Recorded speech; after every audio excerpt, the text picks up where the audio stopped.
In this segment, we're going to listen to Park Superintendent here in Douglas County, Al Liefert, and some of the things that the commissioners are working on related to parks. Now, when it comes to park system, there's some legacy funds involved. Other segments of the economy may have donated some funds, and other organizations, state agencies, that type of thing. And yet at the same time, as we improve and expand our park systems, obviously the maintenance cost goes up. And I had thrown in there, I think the county commissioners seriously should be looking at a hospitality tax, just like the city of Alexandria does here, to fund some of these improvements, to attract more people, yet at the same time don't put too much of a tax burden on the local people when a lot of these facilities will be used by guests of Douglas County. Appreciate the support. Support never any better. Well, thanks board members for allocating some time to this project. We have been working on it for quite a while, you know. Just for the record, this project started about a year and a half ago, half funded by us and half funded by Active Living. And it grew out of the comp plan, the Douglas County Comprehensive Land Use Plan. One of the recommendations in that was that we should prepare a system plan for parks and trails to guide the future. Parks and trails in Douglas County had developed by user inputs up to this point, and it was determined, because our comprehensive land use plan was so natural resource oriented, that we should pay some closer attention to what we're going to do going forward with parks and trails. So thanks to Active Living, and thanks to the fact that the county board saw some benefit in putting some of the park fund money into it, we've gotten to the point where we have a completed draft of a system plan for parks and trails, county level of government here. And I gave copies of it to you last at the planning session out at the Public Works Center a couple of weeks ago. And today I just want to go through this and see, okay, what do we like about this and what do we not like about it? Okay, so you probably have noticed that it's sort of, it's divided into really three categories: a section on parks, a section on trails, and then an implementation plan.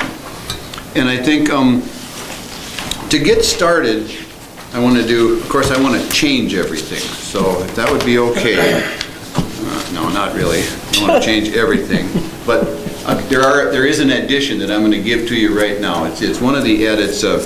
We noticed, one of the things I noticed in reading it is that we talked about everything within Douglas County and how we relate within our county pretty well, but we hadn't done much about trying to define what is Douglas County in west central Minnesota. So I'm going to give you a page that I edit for page 6 and one for page 41 that talks a little bit about how Douglas County fits into a regional context. And really it's all related to this legacy amendment where there's a new approach to the state sales tax distribution that has to do with regional parks and regional trails. So the top paragraph is page 6, the bottom paragraph is page 41. I have a bunch more here that anyone can have copies of if you want to. But it just basically describes that where Douglas County is in Minnesota Parks and Trails District 3, which is that's the regional grouping that we're in. Starts in Clay and Becker County, goes all the way down to Yellow Medicine and Renville. There's 18 counties in District 3, and we're kind of right in the middle of it. The paragraph though also, aside from outlining that, it says and this is in the executive summary part of the document, it says basically that there are lots of kinds of parks in Douglas County that are not county parks. There's federal lands, state lands, school district lands, all kinds of stuff. We feel that our role provides larger historic and natural resource-based parks and trail connections to the other types of parks that there are, state parks, local parks. That our job is not going to be to build tennis courts and softball complexes. It's going to be to own and operate larger natural resource-based parks or historical parks, and to provide trail connections to the other facilities that other entities operate. That's kind of how we're going to frame ourselves going forward. The page 41 just talks about the Clean Water Land and Legacy Amendment and gives you some links to find out more information about it. So that'll be included. I think though that, you know, I gave you a little worksheet there, and I don't know if anybody wrote anything down. I hope a couple of you did, but I'm just going to talk about a couple of the highlights in here that I think you might want to talk about with me.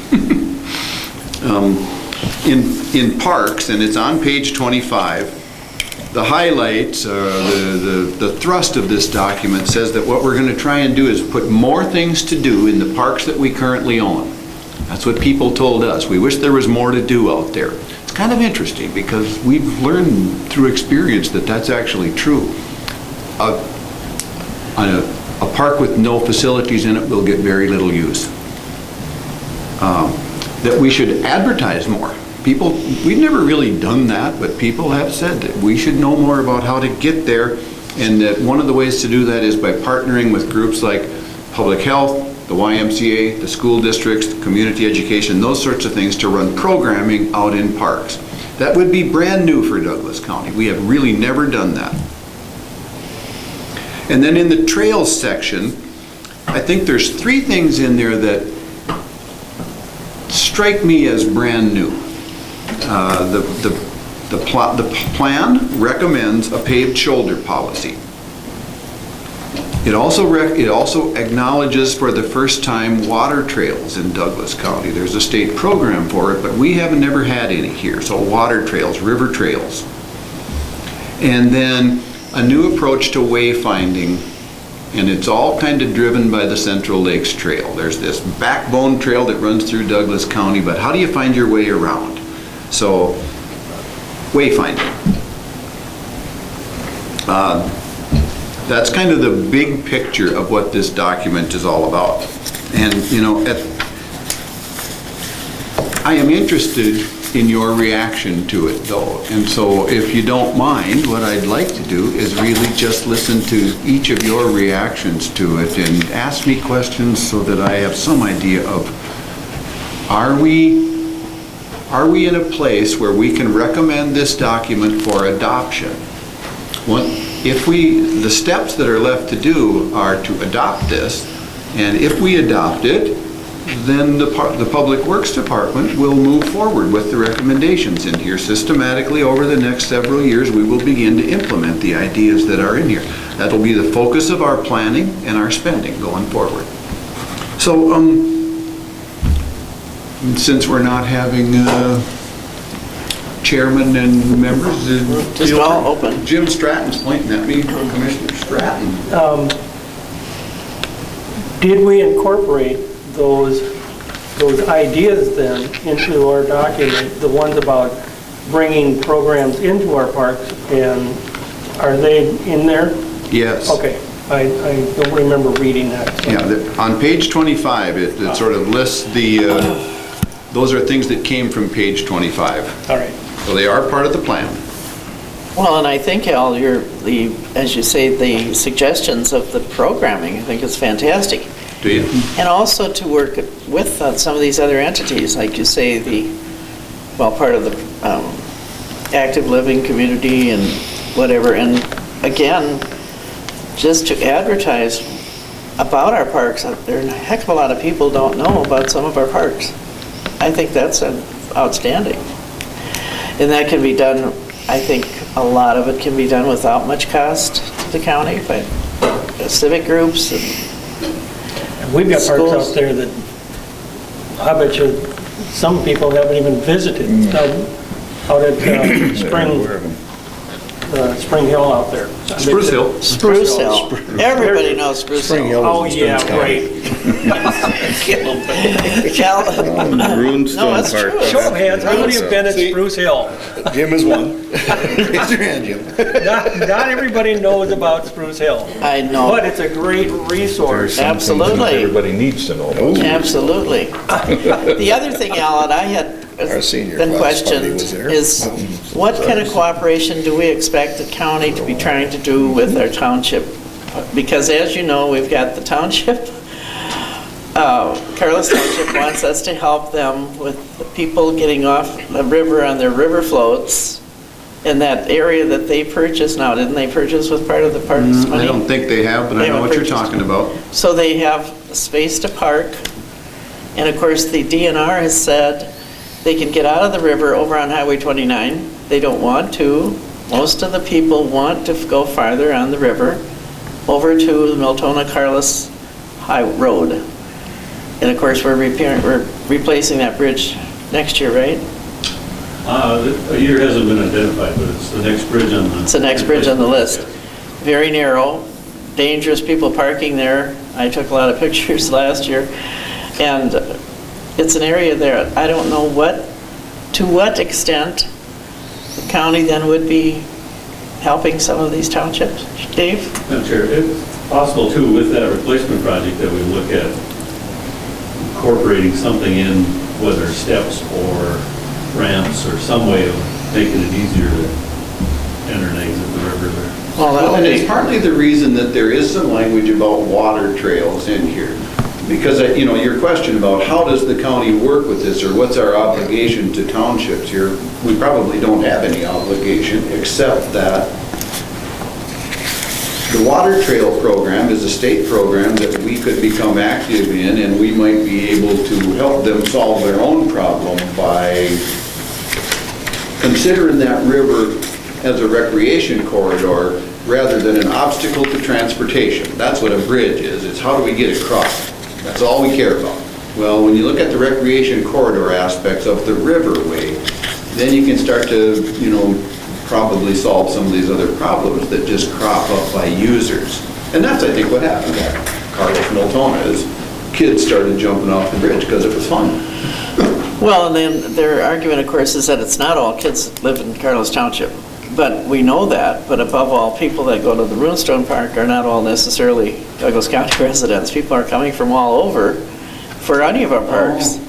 And that's also why we try to impress that on the Metro commissioners that say we don't need that much money for Yeah, it's Parks just and a trails. smaller look at the same problem, is that, Yeah. people come from all over the place to use recreation, they come from all over the place to use roads. I mean, no, we don't just, your township residents aren't the only ones that use your roads, so that, I try to avoid that argument whenever possible. I've heard it lots of times, but there's no resolution to it. Well, we know that Highway 29 was an access point for many years, of people floating down from Carlestown. And I know, I've got some history on that because the Viking Sportsmen helped the DNR buy that piece of property. There were some other people that wanted it, and I know the people that wanted it. We bought the property, we backed the DNR on the cost to put that walk-in access and exit out there, and it is being used. And at that point, that's the one that we work with them on. Now, if there's something down the river, I guess that's something that we need to look at, and whether it's the DNR that needs to get involved with it or however. But there are dollars in our community that would support that beyond the county involvement or anything else. There are There's a groups water of trail sportsmen's access groups that program don't do out there that. that we haven't ever really gotten into, so I would say we should leave that into this plan. Right, and here's the obstacle is that the Long Prairie River has not been, I guess, designated as a navigable river, like the Otter Tail. The Otter Tail's got a wonderful program. It's got a map. It's beautiful. That's going to happen with the Long Prairie, because otherwise you're going to have whatever going across it, whether it's electric fences or whatever, that's going to inhibit those floats. Because I know where those electric fences are and where those barbed wires are, because I've taken kids with canoes down that thing. And they're there. And until those things get addressed, it's going to be an inhibitor for having that recreational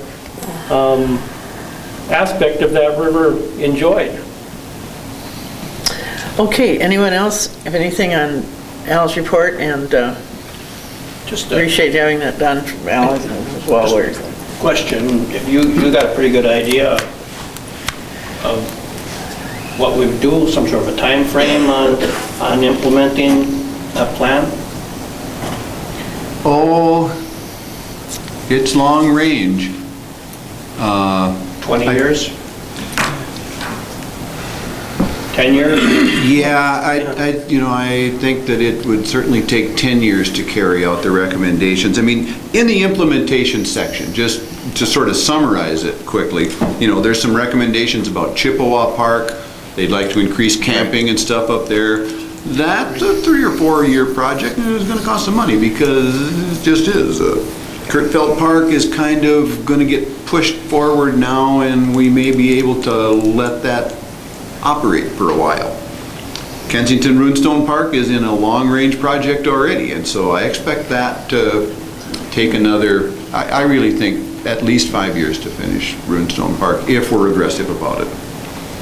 Lake Brophy Park, it could be, well, it's brand new. So it's that spot where we have this property, now what are we gonna do with it?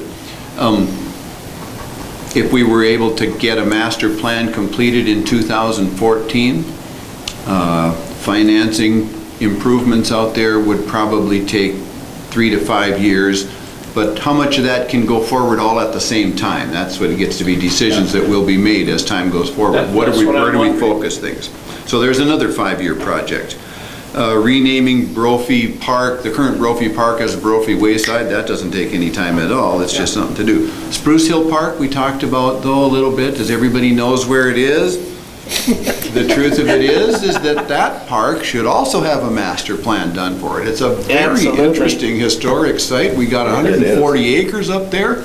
It is a fabulous place, but without knowing what to do with it, we constantly hear, how come you never do nothing? I know. Well, it's because we don't really know what to do. So, another one of those 5-year deals.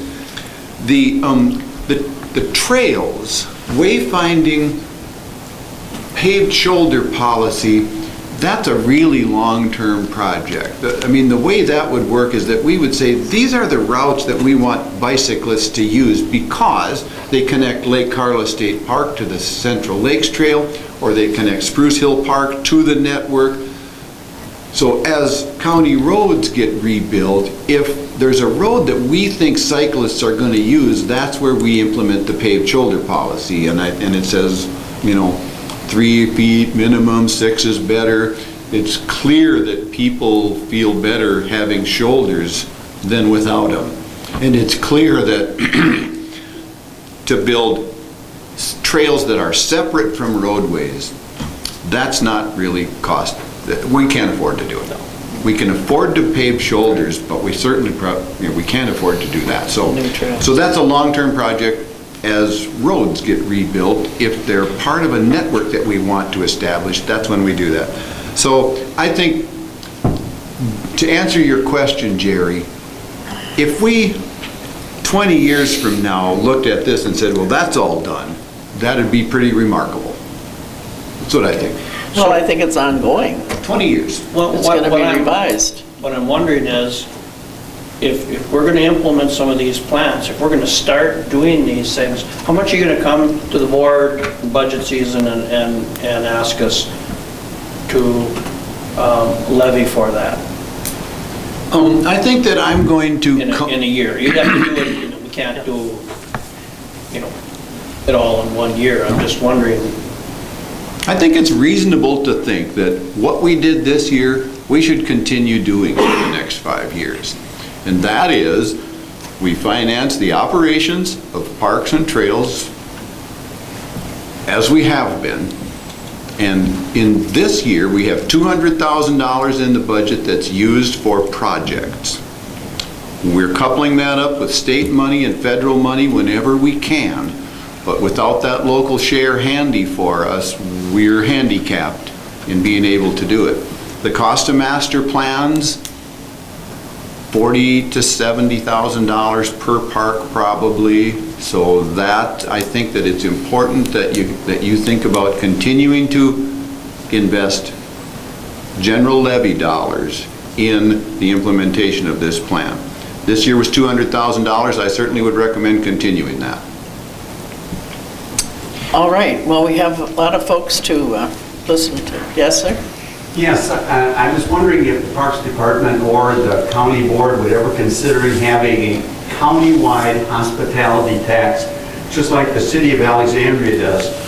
They raise $250,000 a year, or even have a summer drink tax on alcoholic beverages to speed up the process of putting these wonderful facilities to use, especially when we've got state tax dollars from legacy funds involved here, and so the taxpayers of Douglas County don't have to be funding things that are mainly going to be handled by our guests. And so I think a hospitality tax would be something I would sure like you guys to consider.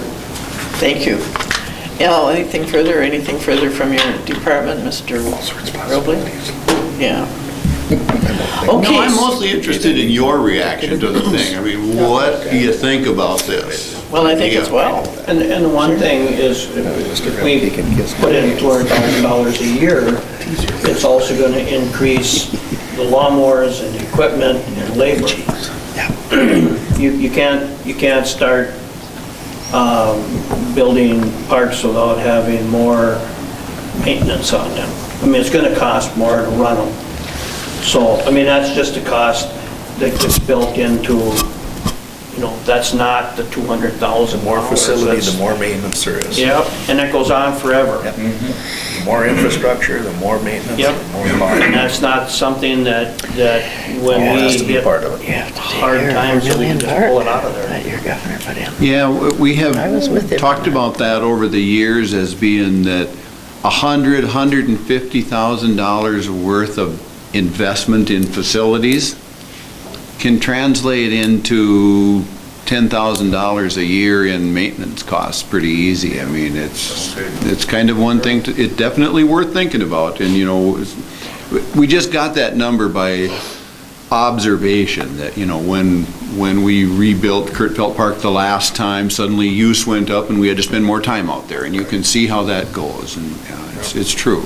And, I mean, Lake Brophy Park is a perfect example. I mean, it doesn't cost us much to take care of it now, but it will. All right. Good landing out there, you bet. Anything else? Any that other you got questions? Any real, And I'm certain, Al, the board will come to you or mention things to you when we're out of this meeting, and as we hear about things, to let him know. do that. What I will do is we'll make sure that this document doesn't have any mistakes in it, and we'll propose an adoption at some point this spring. So, since we're talking about it, let me know. All right? Okay. Perhaps by the second meeting in April or something, we should get it done. You think we'll have spring by then? July. Okay. that's Thank better. you.